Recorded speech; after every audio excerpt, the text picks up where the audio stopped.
मंच पर उपस्थित सभी धर्मचारी धर्मचारिणी और आप सभी उपस्थित भाई और बहनों, सभी को मैत्रीपूर्ण जय भीम। सभी को आज का ये जो विशेष दिन है 7 अप्रैल, जो त्रिरत्न बौद्ध महासंघ का स्थापना दिन है, हम ऐसे ही कह सकते हैं कि एक तरह से उसका जो वर्धापन दिन है, उसकी वर्षगांठ है, जो हम यहाँ खुले आसमान के नीचे मना रहे हैं। शुरू करने से पहले धन्यवाद देना चाहूँगा मेरे मित्र अमृत कुमार को कि उन्होंने आज मेरा इतना बड़ा कैनवास खड़ा किया है। तो मैं नागदीप को यही बोल रहा था कि अगर मेरा प्रवचन असफल रहा तो लोग मुझे हंसेंगे या उनको हंसेंगे कि इतने छोटे आदमी को उन्होंने इतना बड़ा करके रखा है।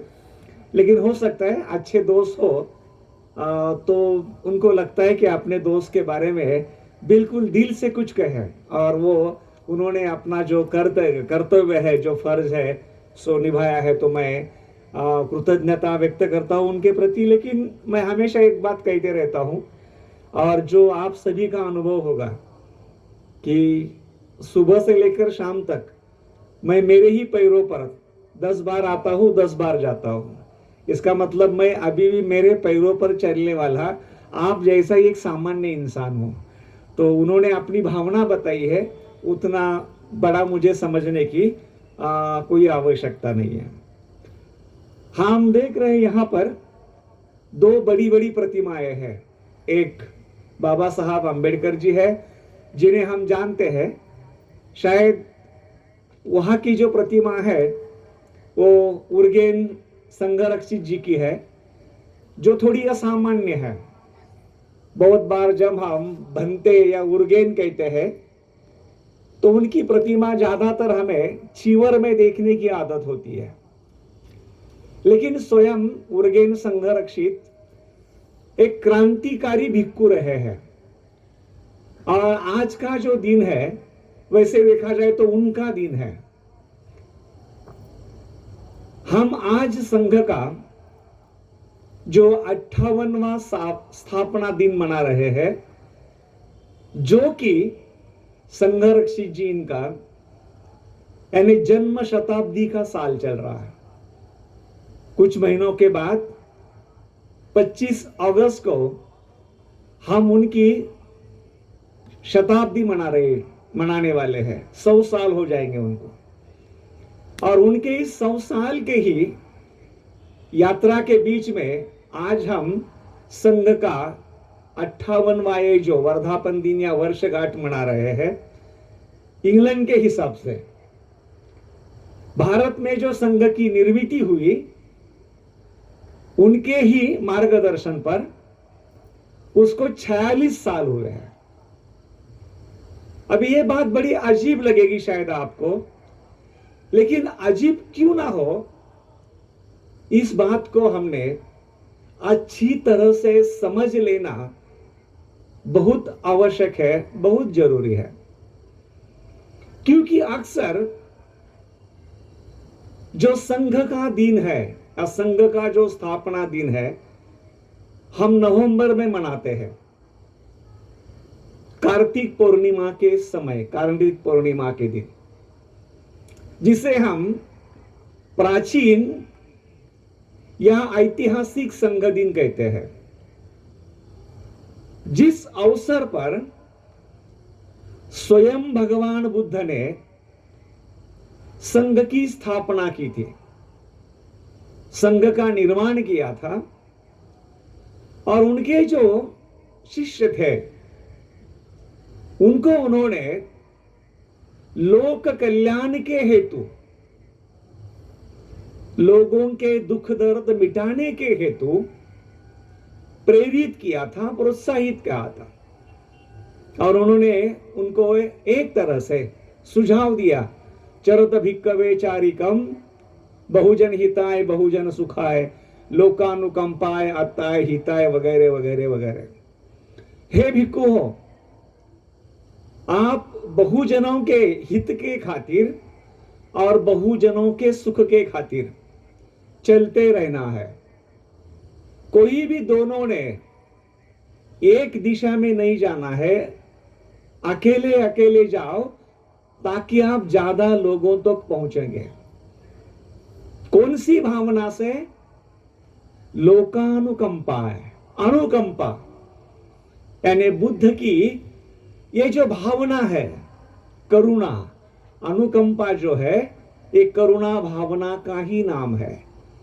लोगों के प्रति जो करुणा है, उस करुणा भावना को मध्य नजर रखते हुए आपको लोक सेवा करनी है और उस दृष्टि से आपको इस कार्य में जुड़ना है। और वो जो संघ दिन है वो तब से आज तक मनाया जाता है, चलते आ रहा है, लेकिन उसका स्वरूप अलग रहता है।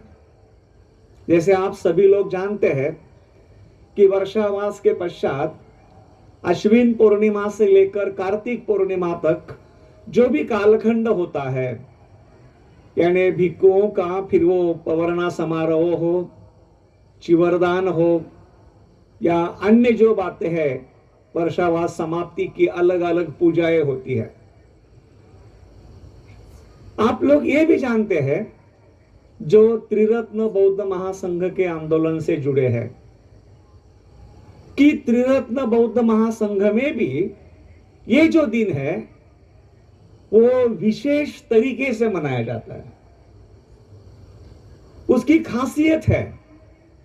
और वो जो दिन है वो संघ दिन करके भी मनाया जाता है, लेकिन उस दिन मित्रों का पुनर्निश्चय विधि संपन्न होता है। रीएफर सेरेमनीज फॉर द मित्र। और ये जो त्रिरत्न बौद्ध महासंघ है, उस महासंघ में मित्रों का अपना एक अलग स्थान है। त्रिरत्न संघ या बौद्ध संघ और आम लोग या आम जनता, इन दोनों के बीच में मानो एक सेतु है, एक पुल है। और ये धम्ममित्र जो है, उस पुल को जोड़ने वाली एक बहुत ही अहम, बहुत ही महत्वपूर्ण कड़ी होती है।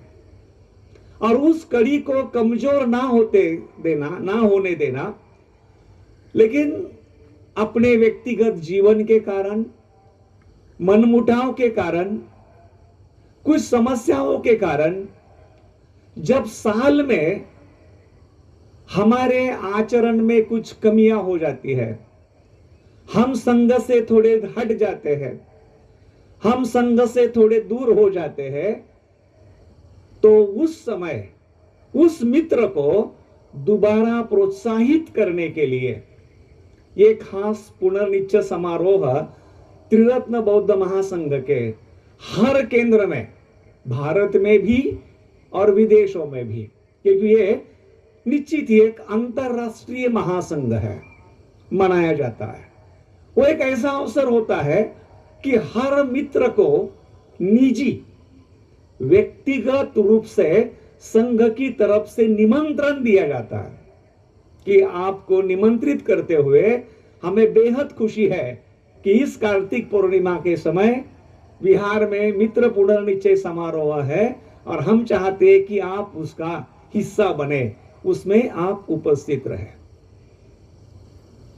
पिछले कई सालों से खास इस जगह पर उसी मित्र पुनर्निश्चय को या उसी कार्तिक पूर्णिमा को हम बहुजन हिताय बहुजन सुखाय दिन के तहत मनाते हैं। और उसकी वजह है कि ये जो हमारे पीछे, यानी मेरे पीछे आपके सामने जो चलत बुद्ध खड़े हैं अभय मुद्रा में, जिनकी आंखें खुली है, जैसे कार्तिक पूर्णिमा के दिन भगवान बुद्ध ने अपने भिक्षुओं को आदेश दिया, चलते रहो, लोगों में जाओ, उनके दुख दर्द देखो, उनके दुख दर्द सुनो और उनके दुख दर्द को मिटाने की कोशिश करो। उसी तरह से इस बुद्ध की जो स्थापना हुई और तब से ये जो बुद्ध है अभय मुद्रा में खुली आंखें रखते हुए एक कदम आगे लेकर वो चल रहे हैं, वो लोगों तक पहुंच रहे हैं, वो लोगों में जा रहे हैं। तो उसकी जो वर्षगांठ है हम उसी दिन मनाते हैं। तो वो भी एक कार्तिक पूर्णिमा का समारोह होता है। तो फिर आपको ये अजीब लगेगा जब इस कार्तिक पूर्णिमा को इस तरह का ऐतिहासिक और प्राचीन महत्व होने के बावजूद आज हम इस 7 अप्रैल को ये जो समारोह मना रहे हैं और उसको भी हम संघ दिन कह रहे हैं। इसका क्या मतलब है, इसका क्या अर्थ है? तो निश्चित ही यह भी एक संघ दिन है, क्योंकि आज ही के दिन 7 अप्रैल 1967 में संघरक्षित जी ने इंग्लैंड में इसकी स्थापना की है। अब इस महत्वपूर्ण बात यह है कि त्रिरत्न बौद्ध महासंघ एक संघ है, लेकिन आम संघों के जैसा संघ नहीं है, जिसकी स्थापना अपने आप में एक क्रांति है, जिसकी स्थापना अपने आप में प्रचलित प्रथाओं को या परंपराओं को एक चुनौती है। और वो चुनौती देने के लिए उतनी हिम्मत जो है वो उर्गेन संघरक्षित जी में थी। लेकिन वो हिम्मत उनको कहां से मिली, कैसी मिली? तो अगर आप उर्गेन संघरक्षित जी इनका अगर जीवन या जीवनी पढ़ते हो या जानते हो तो वो स्वयं एक जन्म से अंग्रेज थे, लेकिन उनका दिल उनको ये कहता था कि भले ही तू जन्म से इंग्लिश है, अंग्रेजी है, एक क्रिश्चियन परिवार में पैदा हुआ है, लेकिन तेरी अंदर की जो चेतना है वो चेतना मात्र बौद्ध है। और उस चेतना के कारण ही उनका भारत के साथ पाला पड़ा, संबंध निर्माण हुआ। और भंते जी 20 साल तक भारत में रहे।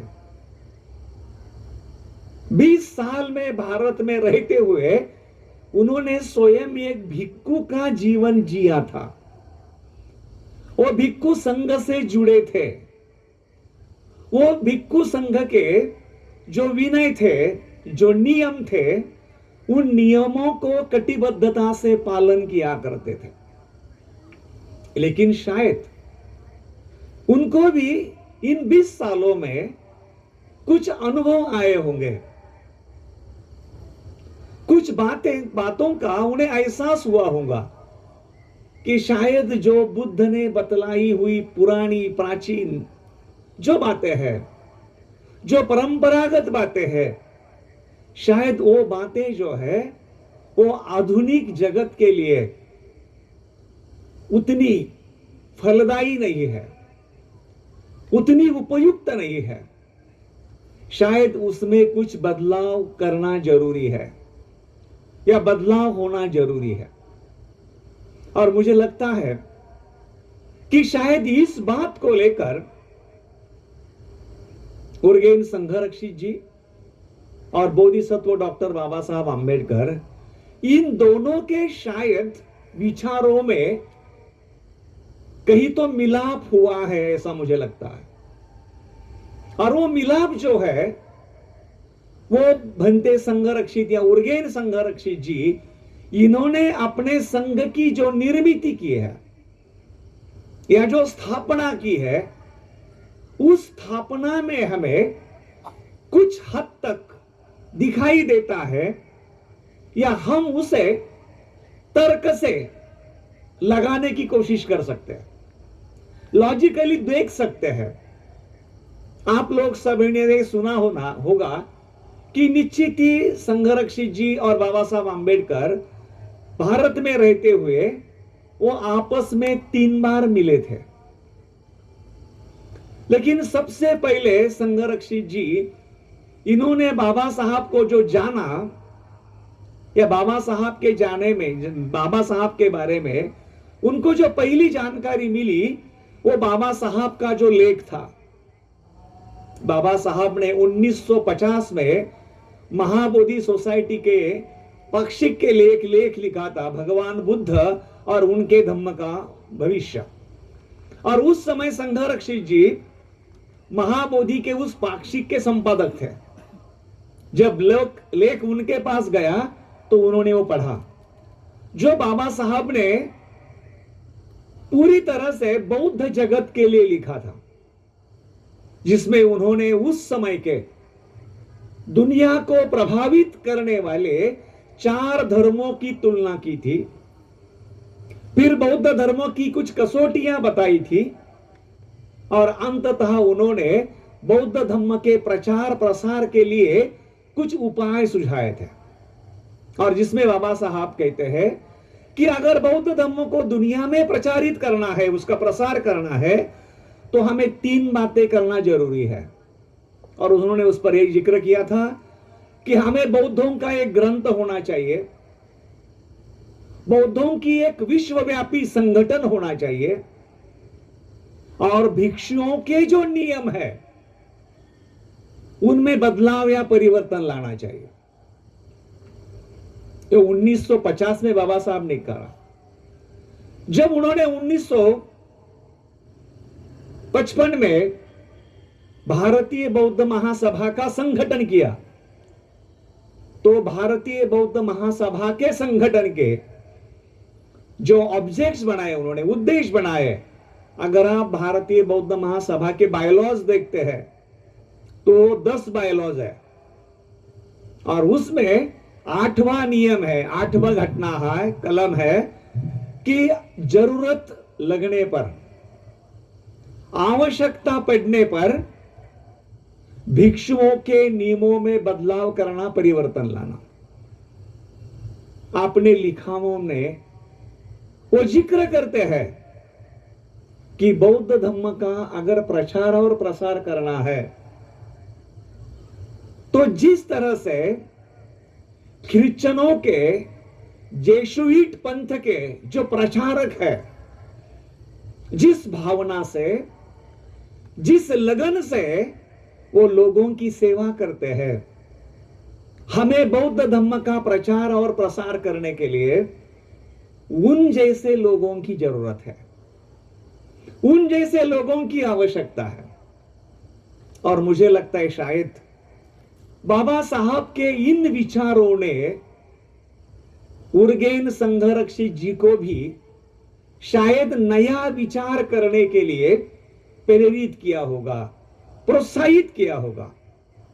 और उसी के आधार पर जब 1967 में संघरक्षित जी ने संघ निर्माण किया, वो संघ पारंपरिक नहीं था, जिसमें भिक्खु और भिक्खुनी प्रमुख हो, भिक्खु और भिक्खुनी प्रधान हो, भिक्खु और भिक्खुनी केंद्र हो।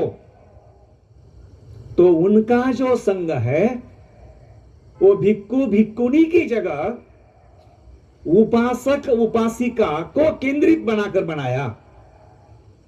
लेकिन वो जो उपासक है वो आम उपासक नहीं था।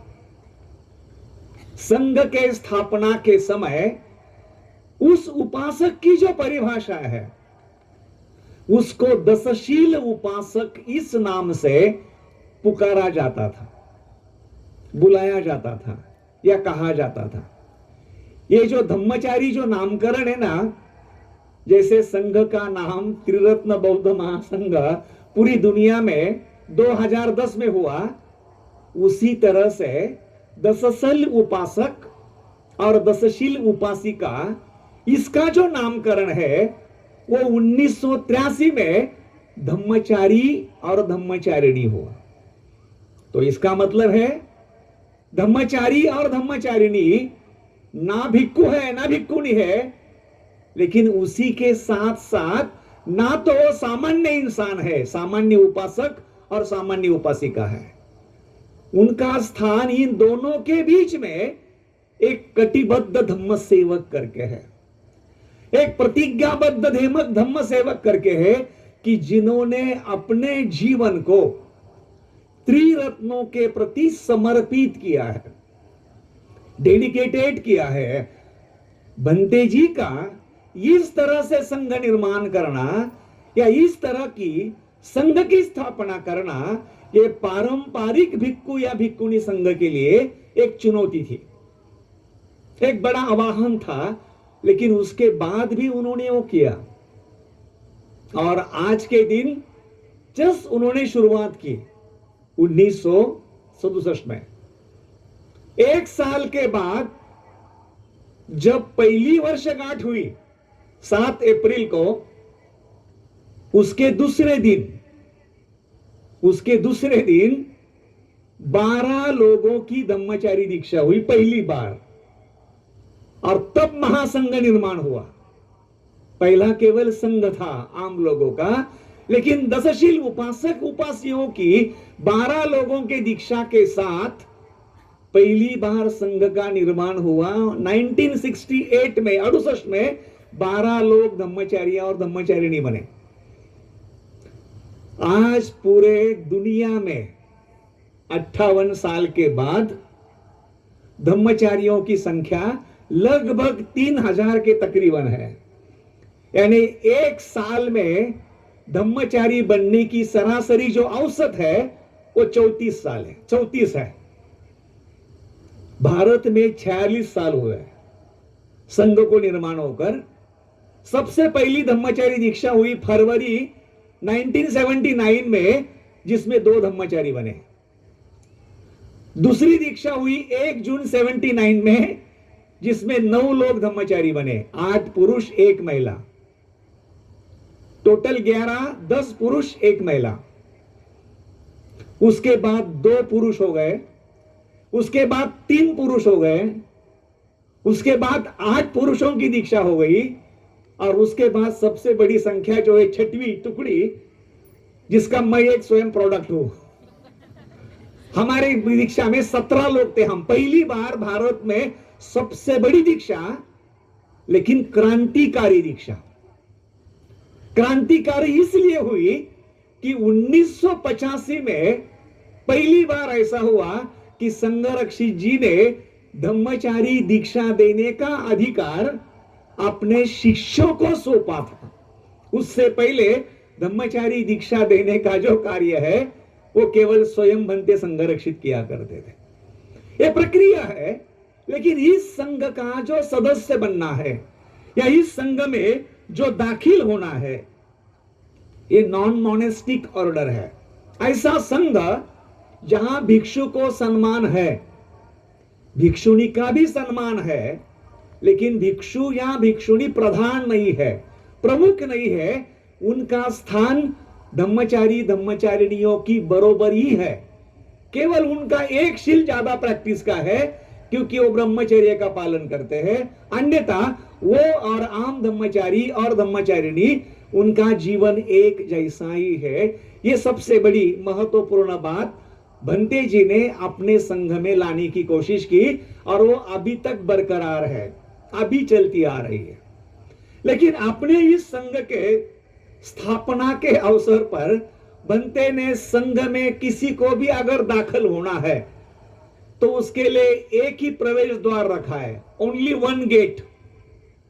हम किसी खिड़की से या किसी जगह से अंदर घुस नहीं सकते, और वो एक प्रवेश द्वार है, गोइंग फॉर रेफ्यूज, शरण गमन करना। और शरण गमन करना यानी सोच समझकर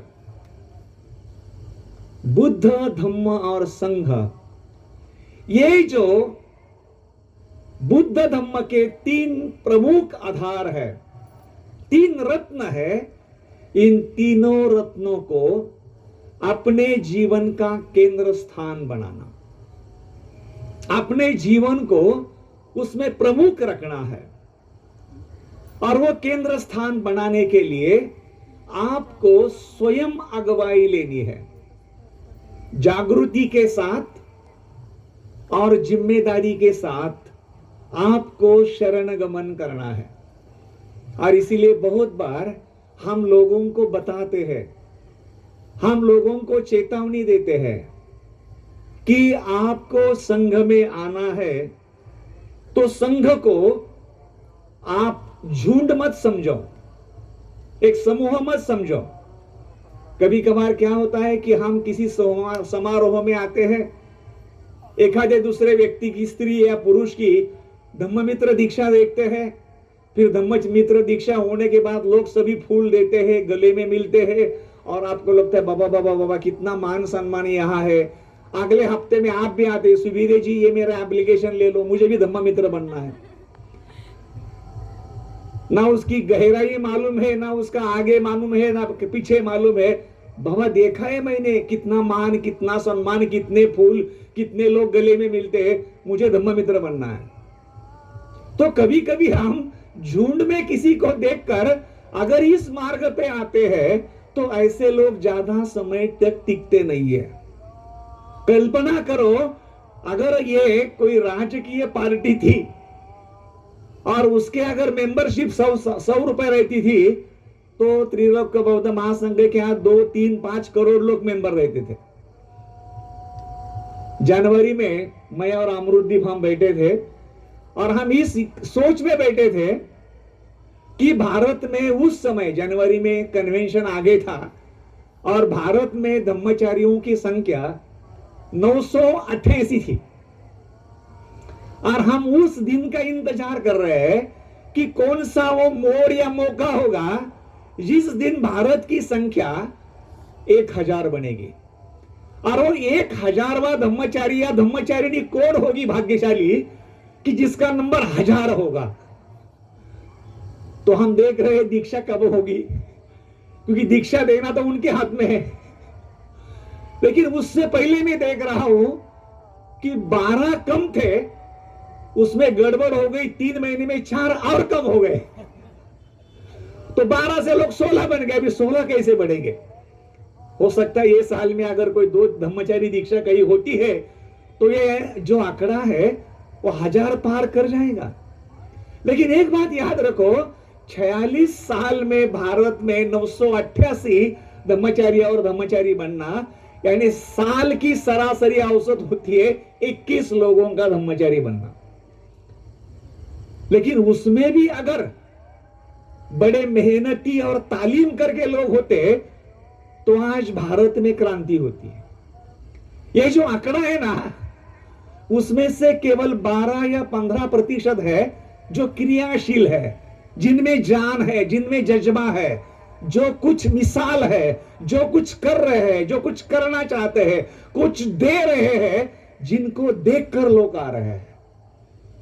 संघरक्षी जी ने जो किया ना, वो बड़ा एक अलग था, उसमें एक अलग जान थी।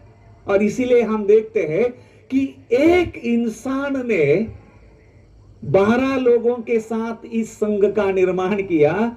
आज पूरे विश्व में यह संघ फैल रहा है, सभी लोग कार्य और क्रियाशील है, ऐसा कभी नहीं होता। वो बुद्ध के समय में भी नहीं था, भविष्य में भी नहीं रहेगा। लेकिन जो भी कुछ गिने चुने हैं उनमें अगर वो पैशन हो, वो जज्बा हो, वो जान हो, वो विजन हो, तो निश्चित ही वो लोग जो है इस कार्य को जो आगे लेकर जाने वाले हैं। लेकिन ये जो शरण गमन है, ये प्रक्रिया ही महत्वपूर्ण है और यही हमारी कसौटी है, जिसमें संघरक्षी जी ने कहा है कि तुम्हारी कमिटमेंट तुम्हारी प्रायोरिटी है, तुम्हारी लाइफस्टाइल ये सेकेंडरी है। आप किस तरह से जीवन जीना चाहते हो, आप ब्रह्मचारी रहना चाहते हो, आप शादीशुदा रहना चाहते हो, आप लंबे बाल बढ़ाना चाहते हो, दाढ़ी बढ़ाना चाहते हो, कानों में बाली डालना चाहते हो, ये महत्व की बात नहीं है। All these things are secondary, दुर्यम है, उसकी कोई कीमत नहीं है। पहली महत्वपूर्ण मूल्य है वो आपको सही में प्रतिज्ञाबद्धता करनी है क्या इन 3 रत्नों के प्रति। और इसीलिए आपको पूरी दुनिया में ऐसे संघ जो है, जापान में भी है जो नॉन मोनेस्टिक ऑर्डर है, कुछ हद तक थिकनाथांग का भी संघ है जिसमें सभी भिक्खु भिक्खुणी नहीं है, कुछ उपासक उपासिका है। लेकिन त्रिरत्न बौद्ध महासंघ एक ऐसा अनोखा संघ है जिसने सभी को समेट लिया है, जिसमें पढ़े लिखे हैं, अनपढ़ है, गरीब है, अमीर है, काले है, गोरे है, स्त्री है, पुरुष है, गे लोग है, लेस्बियन है, उनका लिंग, उनकी लैंगिक चॉइस इससे कुछ लेना देना नहीं है। उनको बुद्ध धम्म संघ के प्रति क्या लगता है उस पर देना। अभी बहुत बार क्या है, अपने ही सेंटर में बहुत लोग आते हैं, ये बाकी धम्मचारी देखो कैसे है, ये सुबेरे जी सेंटर के चेहर है, लंबे बाल है, महिला के जैसे दाढ़ी है, और उसमें क्या दाढ़ी में क्या रखा है, उसके बालों में क्या रखा है, वो प्रैक्टिस कर रहा है क्या नहीं वो देखो ना। जब इंग्लिश धम्मचारी आता है, यहां टकला यहां शेंडी, वो हमें चलता है। लेकिन भारत का कोई धम्मचारी कानों में बाली डाल के आता है या नाक में फूल डाल के आता है तो हमें लगता है ये अजब यार, चमत्कारिक है, संघ में इनको कैसे किसी ने रखा है। संघ में उन्हीं को रखा जाता है जो त्रिरत्न के प्रति कटिबद्ध है। तुम कैसे रहते हो इससे क्या मतलब है, प्रैक्टिस करो, आचरण करो, ये इंपॉर्टेंट है। आचरण जो है, प्रतिज्ञाबद्धता जो है, कटिबद्धता जो है, वो प्राइम है, महत्वपूर्ण है, मूलभूत है, और उसी को आपको करना है। इसका मतलब ये नहीं है कि मैं लंबे बालों वालों का, दाढ़ी वालों का, फूल वालों का, बाली वालों का समर्थन कर रहा हूं। आपको समाज के रीति रिवाज के अनुसार जो उत्तम है, जो उचित है, जो अच्छा है, वो करना जरूरी है। लेकिन उसको लेकर या उसको देखकर आप किसी व्यक्ति की जो कीमत है, उस कीमत को आप कम नहीं कर सकते। आपको उसकी जो कटिबद्धता है, जो प्रतिज्ञाबद्धता है, उस पर देखना है। दूसरी जो महत्वपूर्ण बात है जो उर्केन संघरक्षी जी इन्होंने की, इस संघ के निर्मिति के साथ, इस संघ के निर्मिति के कारण बंते जी ने एक आधुनिक, विश्वव्यापक और एकता वर्धक या एकता निर्माण करने वाला जो संघ है, उस संघ का निर्माण किया। अभी सबसे महत्वपूर्ण बात है, ये जो संघ है आधुनिक है, मॉडर्न है, और आधुनिकता के ही कारण हम देखते हैं कि संघ में पूरी दुनिया में अलग अलग प्रकार के, अलग अलग किस्म के लोग सम्मिलित हैं, धम्मचारी की हैसियत से, धम्मचारिणी की हैसियत से, क्योंकि लोगों को ये जो आधुनिकता है वो पसंद है। दूसरी जो बात है, इस संघ में जो विश्वव्यापकता है, जो संघ है वो एकता वर्धक है। बंते जी ने बड़ी सावधानी से और बड़े खूबी के साथ जो जो थेरवाद में अच्छा है और आधुनिक जगत के लिए उपयुक्त है, जो जो महायान में अच्छा है और आधुनिक जगत के लिए उपयुक्त है, जो जो वज्रयान में अच्छा है और आधुनिक जगत के लिए उपयुक्त है, उन सभी बातों को निचोड़ लिया है। लेकिन कहीं पर भी क्लेम नहीं किया कि यह संघ थेरवादी है या यह संघ महायानी है या यह संघ वज्रयानी है। इस संघ का अपना यान है, आधुनिकता और इंसानियत, मानवता। इस संघ की अपनी खासियत है, और वो खासियत है बोधिसत्व का आदर्श। ये कहां से लिया बंते जी ने? बंते जी ने बोधिसत्व का आदर्श लिया है महायान से। जो सिंबल है, जो रिचुअल्स है, जो पूजा है, जो साधनाएं है, जो मंत्र है, वो कहां से लिए? वज्रयान से। जो तुम्हारा माइंडफुलनेस है, आनापान सती है, सती पट्ठान है, कहां से लिया है ध्यान? थेरवाद से। लेकिन किसी पर ऐसा ठप्पा नहीं लगाया कि मेरा संघ इसका सिंबल है, मेरा संघ इसका प्रतीक है। इसलिए बंते ने जो जो बुद्ध धम्म की बातें अच्छी है और जो जो आज के 21वीं सदी के स्त्री पुरुष के लिए जीवनोपयोगी है, जीवन को अगर विकसित या विकास के तरफ लेकर जाने वाली है, उसको अपनाकर बंते जी ने एक अलग रचना बनाई अपने इस संघ की, और उसी के कारण हम देख सकते हैं कि ये जो संघ है वो पूरी दुनिया में फैला हुआ है। अमेरिका से लेकर, रशिया से लेकर, ऑस्ट्रेलिया से लेकर, इंग्लैंड, यूरोप में, न्यूजीलैंड में, सभी जगह, भारत में एक केंद्र था शुरू में केवल पुणे में। आज लगभग हमारे 54-55 सेंटर है। 2 लोगों से शुरू हुआ, 2 लोगों की धम्मचर्य दीक्षा हुई, यानी 2 और 2 4। आज हम देखते हैं तकरीबन हमारे कितने सेंटर है। लेकिन इसमें किसी को भी फोन करके बुलाया नहीं या खत भेजकर बुलाया नहीं, तो हर व्यक्ति संघ की ये जो विशेषता है उस विशेषता को देख के आया। अब ये क्या विशेषता है संघ की? तो बंते जी ने जो कुछ बातें इस संघ में बनाई है, उसकी जो खासियत है, वो सबसे इंपॉर्टेंट बात है कि उन्होंने बुद्ध के समय के ही सिद्धांतों को, बुद्ध ने बतलाई हुई जो बातें हैं, उन्हीं बातों को संघरक्षित जी ने आधुनिकता के साथ लोगों के सामने रखी, आज के युवा युवतियों को पेश की। अभी उसमें से सबसे इंपॉर्टेंट बात है कम्युनिटी, यहां संघकुल करके रहना। संघकुल करके रहना यह बहुत ही महत्वपूर्ण बात है।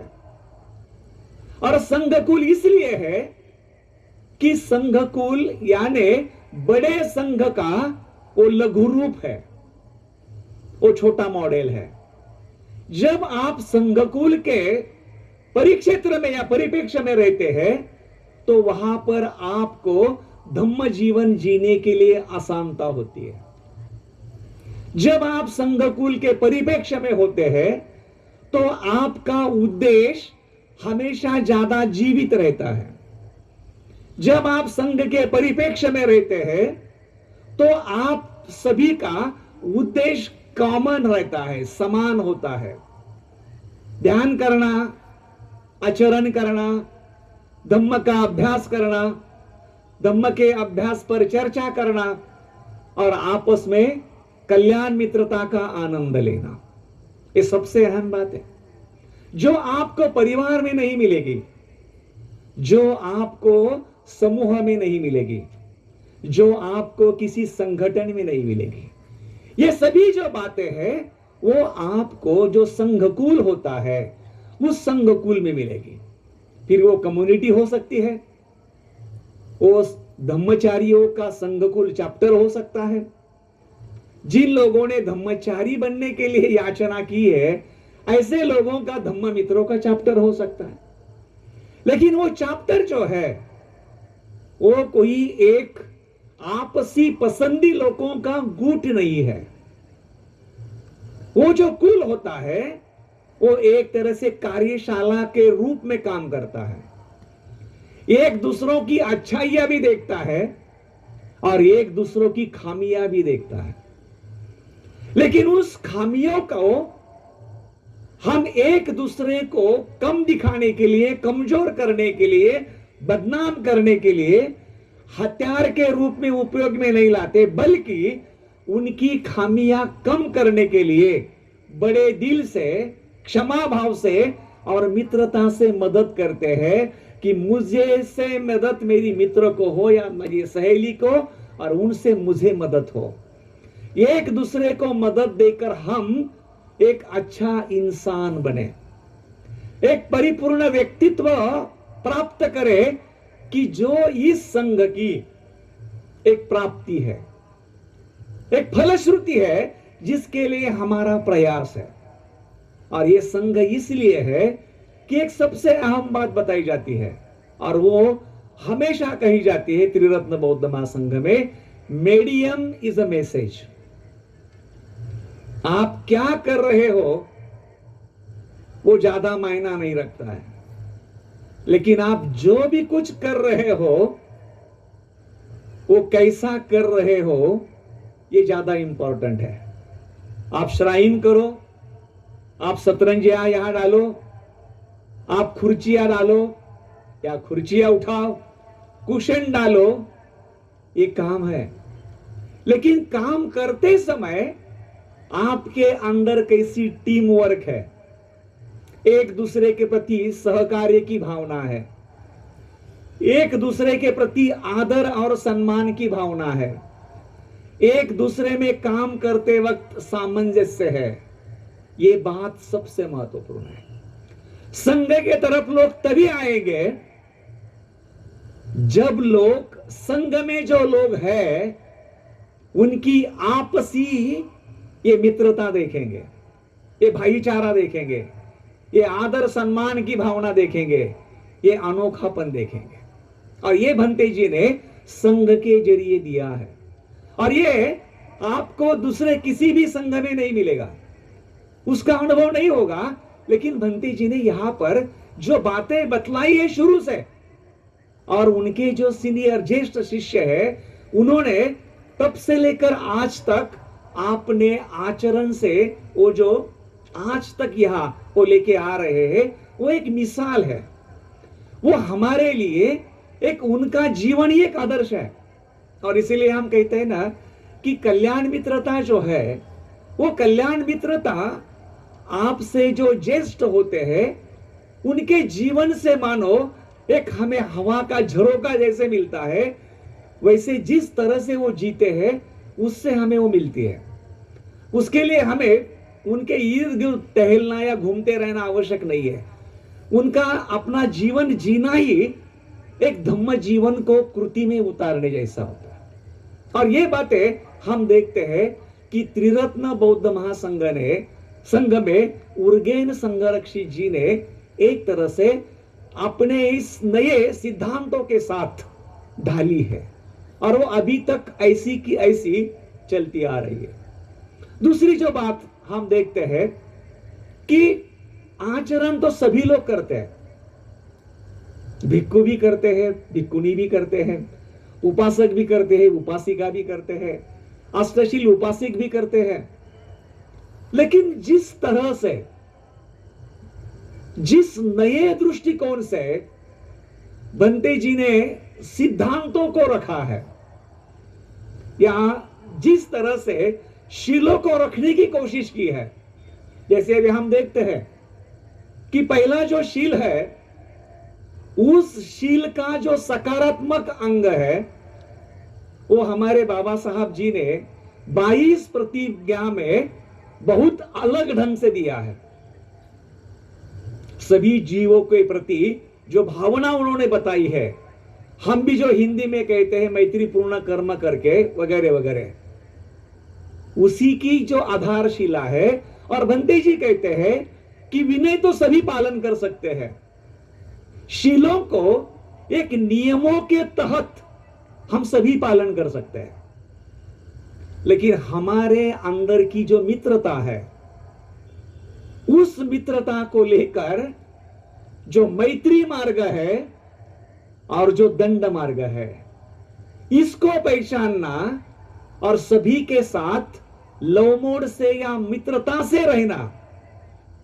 और जब हम धम्म जीवन जीते हैं तो हमारा जो कर्म है, हमारी जो कृति है, उस कृति का जो होने वाला प्रभाव या परिणाम है, वह परिणाम उसको अपनी समझदारी से, अंडरस्टैंडिंग से या प्रज्ञा से समझना और उसको रोकना, खुद को गलत कर्मों से रोकना, ये विजडम अंग है।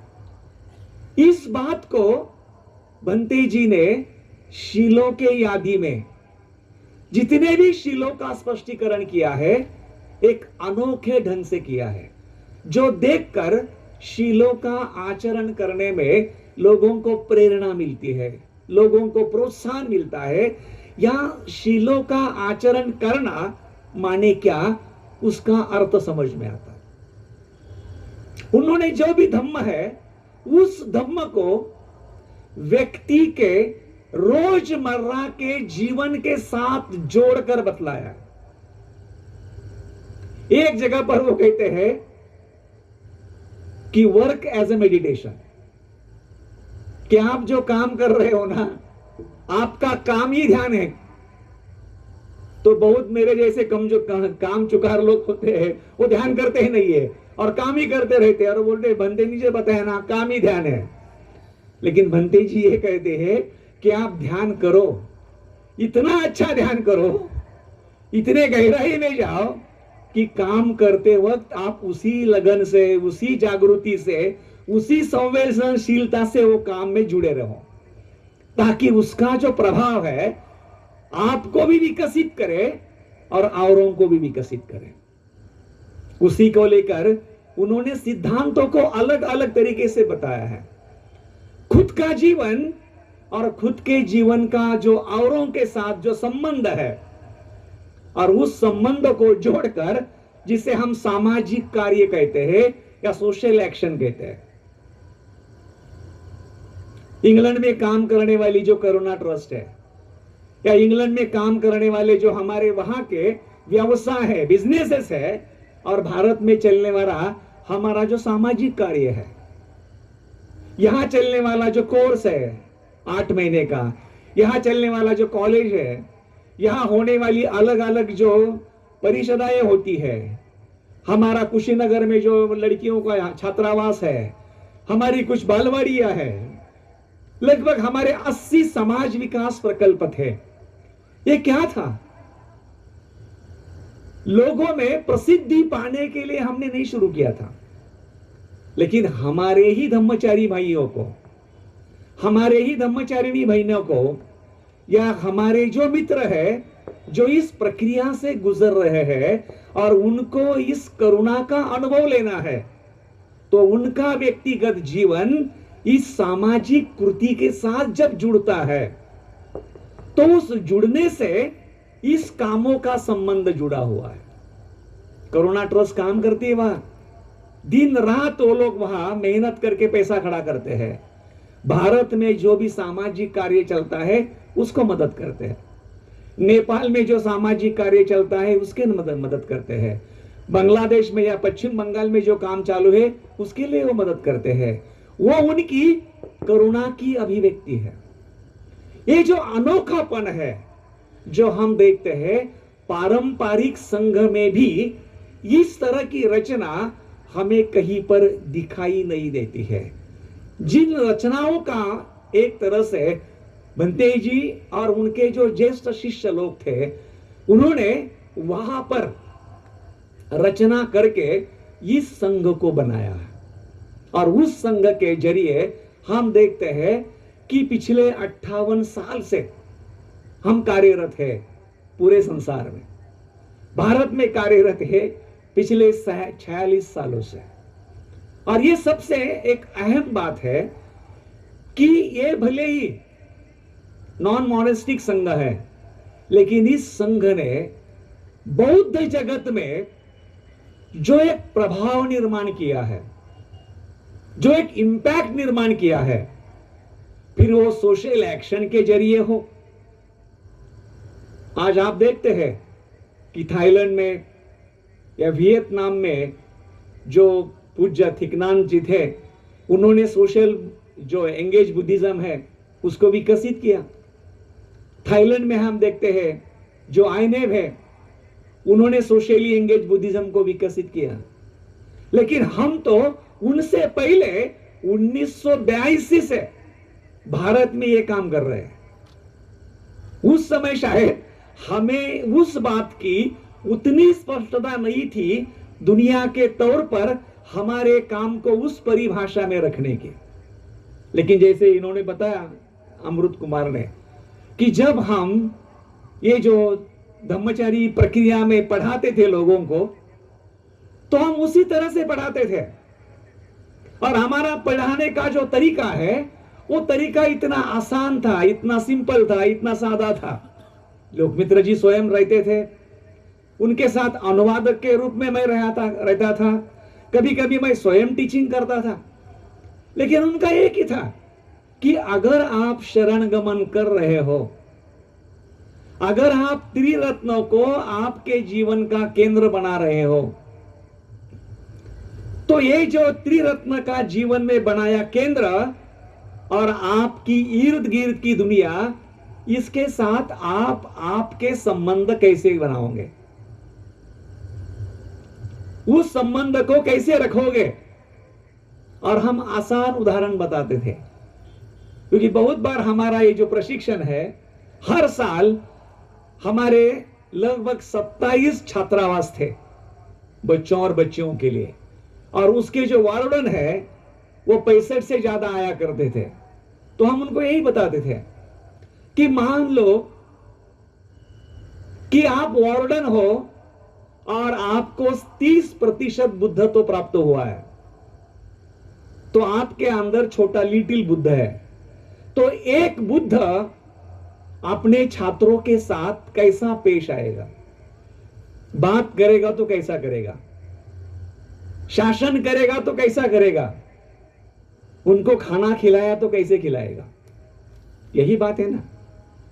मीडियमिज्म ऐसे, ये जो मैं बार बार कह रहा हूं कि हमें यह देखना है कि हमारा कैशियर है, अगर कैशियर आचरणशील है तो उसके सामने आने वाले लोगों के साथ वो मित्रतापूर्ण बात करेगा, प्रेम मार्ग का इस्तेमाल करेगा, दंड मार्ग का इस्तेमाल करेगा, उल्टी सीधी बात करके उनको नाराज करके हकाल देगा। हमारे किचन में काम करने वाली महिलाएं हैं, अगर हमारे जीवन का केंद्र बिंदु ये त्रिरत्न है, तो हम जिस दुनिया से जुड़े हुए हैं उनके साथ हमारा जो बर्ताव है या हमारा जो व्यवहार है वो हम कैसा रखेंगे, कैसा बनाएंगे। ये बहुत सिंपल बातें जो है उस समय से लेकर आज तक हम पढ़ाते आए हैं, समझाते आए हैं, और इसी को बार बार हम यही कहते हैं, मीडियम इज अ मैसेज। हम जो कुछ कर रहे हैं वो महत्वपूर्ण नहीं है, लेकिन जिस तरह से हम कर रहे हैं वो तरीका बहुत ही महत्वपूर्ण है। उसमें मित्रता हो, उसमें सृजनशीलता हो, उसमें निश्चित ही एक दूसरे के भले की बात हो, हमारे साथ सामंजस्य की बात हो, एकता से बात हो। और ये सभी बातें जो है वो हम देखते हैं बंटी जी ने अपने इस पूरी शिक्षाओं में ढालने के कारण आज जो भी संघ है अन्य संघों के साथ, जो त्रिरत्न बौद्ध महासंघ है, वो एक तरह से बौद्ध जगत में अपना प्रभाव बनाए रखता है। ये जो पूरा फासला है 67 से लेकर आज तक उतना सीधा नहीं रहा है, उतना आसान नहीं रहा है।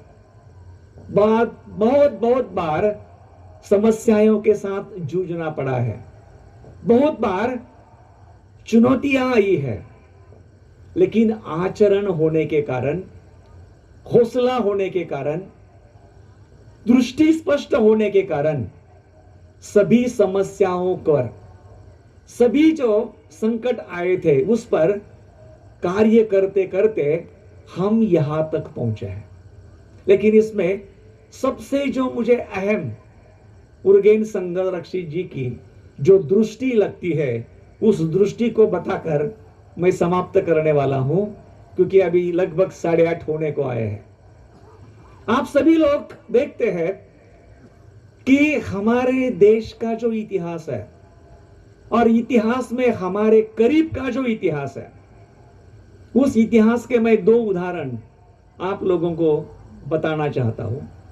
सबसे पहला उदाहरण है महात्मा फुले जी का, जिनका जो कार्य है वो हिमालय जैसे ऊंचाई का था। फिर वो शिक्षा का कार्य हो, अन्य जो कार्य उन्होंने किया है अपने जीवित काल में अपने बीबी के साथ, जिस कार्य की हम किसी के साथ तुलना नहीं कर सकते। अंत में उन्होंने सत्य शोधक समाज का निर्माण किया, जो बहुत बड़ा था अपने आप में। लेकिन महात्मा फुले जी का देहांत हुआ।